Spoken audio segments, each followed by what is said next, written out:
So I'm going to do a little room tour for you, and I'm going to try to make this in 1 to 2 parts, probably closer to 2 to 3. It's a rather large room. So let's get started. So this is the view coming down the stairs to my downstairs family room, and I'll kind of give you an overview. Here we go. Try not to make you dizzy. Oh, little bright light. Sorry about that.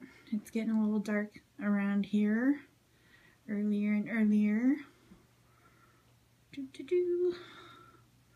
Little bit of everything. I might as well show you under the table, right? That I'm going to make some curtains for. Oops. Pet bed that doesn't belong in here. Oh well. What you gonna do when you got pets?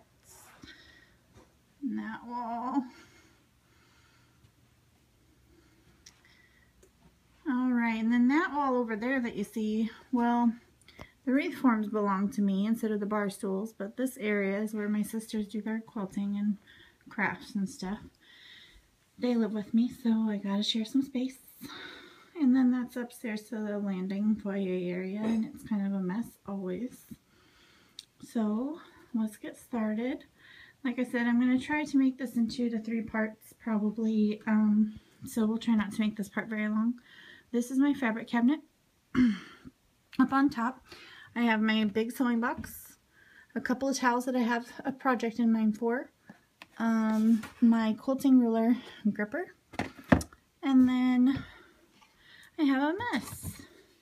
I have a box with some fabric scraps, some polyfiber fill here, some patterns and pattern pieces and a project and whatnot. And for a long time I was getting my fabric cut in 1/3 of a yard because I was making fabric covered journals and didn't need more than that at a time. Now I'm quilting and I need a little bit better cuts, 1/2 yards, things like that. 1/3 still kind of works. I was doing quarters, I guess I should say, so I need 1/3 of yards and things like that. And that's the top. So I have a lot of fabric to de-stash, I think. Here's the bottom.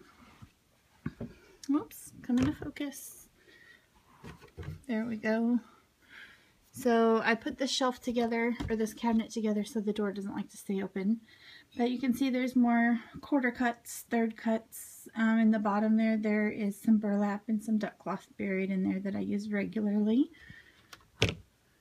And then over here, I took to buying a couple bolts for last Christmas, matching pajama pants for my family. And I had some left over, so I just stuck the bolts on the side there.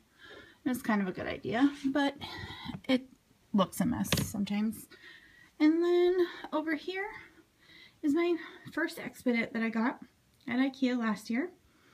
And I got the matching desk to go with. So up top, I had to utilize every little space I could because I was trying to downsize. I used to use this side of the room more than I do now. I had a big 6-shelving unit there in the middle that took up almost the whole wall, and it was full of just stuff, so I downsized it. So I'm having to do a little better over here. This is my Crapper Hopper sticker, or not sticker, but paper storage file, but I have things in it that need to be doled out into their homes. Stickers, these are old letter stickers, but I use them for stuff still. Paper, stencil, page protectors, things like that. Christmas tree decoration that my daughter made me a couple Christmases ago. Some generic Tylenol and some lotion. Girl can't be without her necessities. And then this desk caddy, my husband and I got some E6000 out and a Lazy Susan from the Ace Hardware store, and voila, it turns. The drawer doesn't open without a little extra help because something's sticking in it, and I can't quite figure out what it is with one hand. But there's just things in there like acrylic blocks and erasers and things like that I don't use that often. I keep the majority of my acrylic blocks across the room. These here, some oversized stamp sets that I'm trying to figure out a new storage solution for. And then my corner mounter that I don't use. Don't know why I bought it. It's still in the packaging. I'm not sure why. Anyway, my favorite drafting ruler, a stapler, and a flower that I had bought for a journal that I never used. This is a Harbor Freight canvas tool bag that I decorated and used for my Documented Life project. I can go through that at another time. This here is a clear makeup bag from Walmart that holds my actual Documented Life journal and a couple other little journals. This atlas book here, I use the pages in it to alter canvases, book pages, things like that. And then I have my jelly printing plate on top, a ream of watercolor paper, some tracing paper, and some more watercolor paper, it looks like. And then some canvases there. The first one in front is one I started and didn't like. So those canvases back there, the white one in front is the one I covered up. I did not like the way it was going. The one behind it is one I love and would like to finish, but I'll probably finish it on camera. This is my Bi-Gel rail system from IKEA that holds my punches, all my punches. I used to have a ton more. Then I became a Cricut crazy girl and Cameo and Portrait and all that. So I don't use punches so much anymore, except for the Stampin' Up! Ones I use a lot. The Bi-Gel basket actually has some glue, rubber cement, glue sticks, a little bit of punches, little tiny ones, some little empty lotion bottles from IKEA so that I could put gesso and paint in them and whatnot, and brushes. A sticker stadium that is the home for most of my planner goodies. Pens for my planner. This is a jewelry box I got from Value Village. It just holds like binder clips and paper clips, things like that. My Portrait, which I did have a Cameo, but I downsized to the Portrait. The size works out much better for me.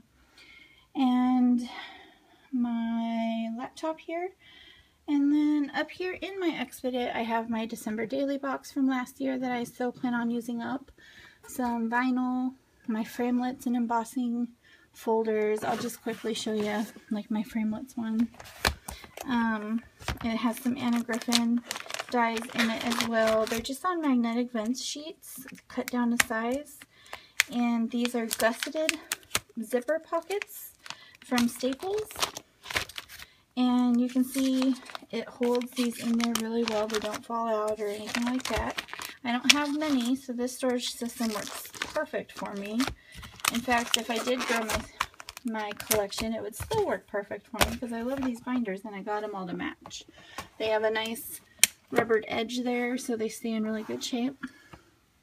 I have my ARC planner collection here, except for my main planner. It is upstairs. A Moleskine. Then I have a recipe binder, an 8x8 Project Life binder, a Snap December daily binder I was using for last year that I still need to work on, and a Recollections planner for Project Life. This shelf holds my Somerset Studio magazines. I had about twice this much, and when I moved I can't find them. But I do plan on getting some more. I haven't bought any in a while. They are a little pricey, and I had to go on kind of a freeze, but not really a freeze.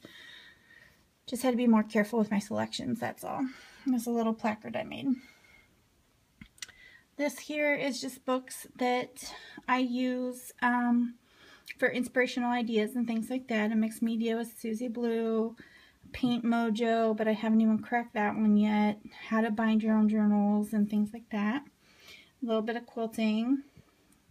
Down to the next section here. This is a 2-layer section.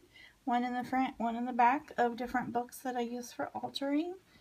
And a mixed media storage binder. I love this thing, but it's not full yet.